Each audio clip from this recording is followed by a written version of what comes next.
Alright, ladies and gentlemen, this is me, basically showing off my Psychotic Darkness deck. Name's Gabe. Basically, part of a Pokemon League where I'm living at currently at the moment. I recently just started getting back into the Pokemon game. It's been a while since I've really been into it. I've always been a fan of it. Always collected the cards, but never got into the whole battle. And now that I found people I can actually start battling with again, it's actually pretty entertaining. If you hear any random noise or gameplay going on right now, it's actually my friend here playing Star Fox Adventures, and yeah, he's showing off his staff. No homo. And so back to the mission at hand, pretty much. Like I said, Psychotic Darkness. Basically, the name speaks for itself. With a few colors, Pokemon in it. Maybe a few in there that people might say, well, why is it in there? Why is this card and not this other one? Blah, blah, blah. But I'm welcome to any feedback whatsoever. You know, I don't judge. You know, all the help is very, very, if needed, will be very appreciated. So we'll start things off with the Psychic Energy, of course. A Golurk, one of my favorite cards. 2 energies just to do the Iron Fist of Justice is just so good. There's another one, a reverse hollow one. There's a Professor Sycamore, Sableye. I'm actually looking for the Sableye with Junk Heap, but that will do for now. A Sharon, Golett, Noivern, one of my other newer additions. Professor's Letter lets you get 2 basic energies. Arbok, Dino, Moonlight Stadium, a very interesting card. A retreat cost for each Psychic and Dark type, both you and your opponent, is 0. So if you're fighting another Psychic or Dark type user, you pretty much can run back and forth without paying anything, as long as that card's out there. Bianca draws cards so you have 6. Sharon basically lets you get 3 basic energies. Switch, a classic. Gorgas, a very interesting card. It could pretty much be a potential game winner, EX killer, however you want to use it. Just because of its eerie voice allows you to put 2 damage counters on your opponent's Pokemon. Well, each of them, should I say. And you got your Spirit Screen, which you put damage counters on both active Pokemon. So yes, this is including Gorgas, until the remaining HP of each Pokemon is 10. So if you can spare it, and you only need to knock out, say, an EX with, basically, get your last 2 prizes, it's a very good move. Here's Mew EX. I just put this in the deck not too long ago. Versatile ability. This Pokemon can use the attacks of any Pokemon in play, both you and your opponent. You still need the necessary energies to use each attack, which is good, but you also have to remember that you have to use every form. Like if the attack says discard an energy or 2 from it, from using it, you have to. Pokemon Communication and Psychic Energy. I'm doing this in sections here because I'm basically recording with one hand. There's more Darkness here. Inkay, his Poke ability with upside down evolution. So people's like, why do you confuse yourself? Well, that's why. So because he evolves that way. Another Golurk, reverse hollow. Dragagon, I love, you know, with the rough skin ability. Combine that with, say, Rocky Helmet. You're doing 40 to your opponent. You only have to do nothing like attack yourself, which is awesome.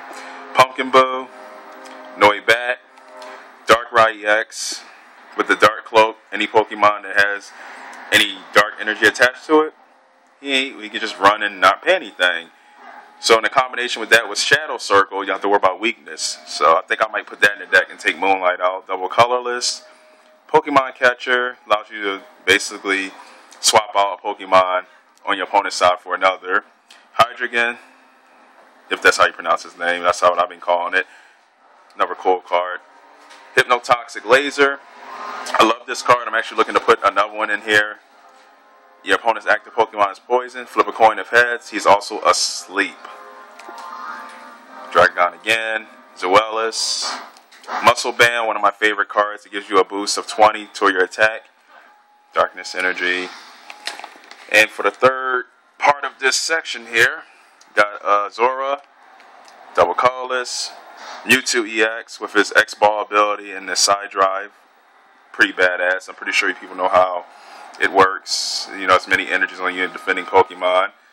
He does that damage. There's that was a energy retrieval. This is actually Zora with Nasty Plot. Allows you to bring any card in your deck out into play.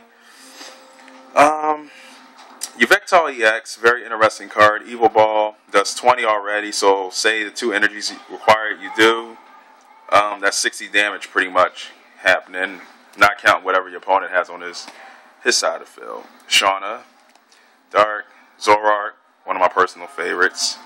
Professor's Letter again.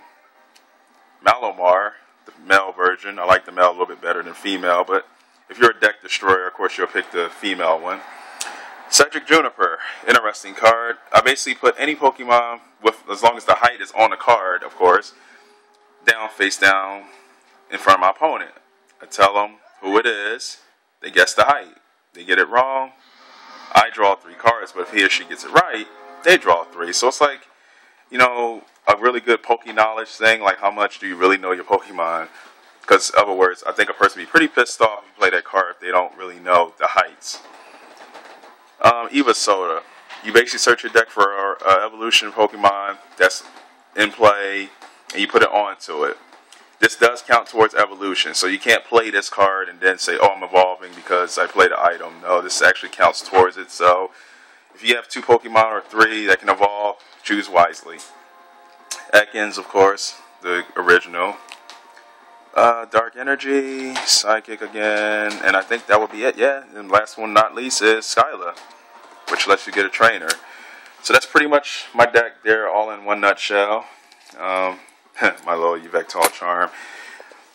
So I'm welcome to any feedback of, you know, what you think of it, if I should take anything out that doesn't really belong. Like I said, I just threw it together. You know, I really went online actually and looked at some of the cards, and some people just throw a bunch of, you know, powerful cards in their deck and say, oh, I can win battle this way, but it doesn't always work that way. I've seen decks with, you know, 4 of the same EXs and seen them lose to a deck that has no EXs. So it's all about the skill and how you play your cards and basically what you do with them. Any feedback would be nice. If you think I should, you know, add anything besides whatever I named, maybe I add an extra, you know, whatever, feel free to let me know. I'll check into it and we'll see where we go from there. Other than that, I'll be posting videos of my battles so you can see how the deck flows, and we'll take it from there. Later.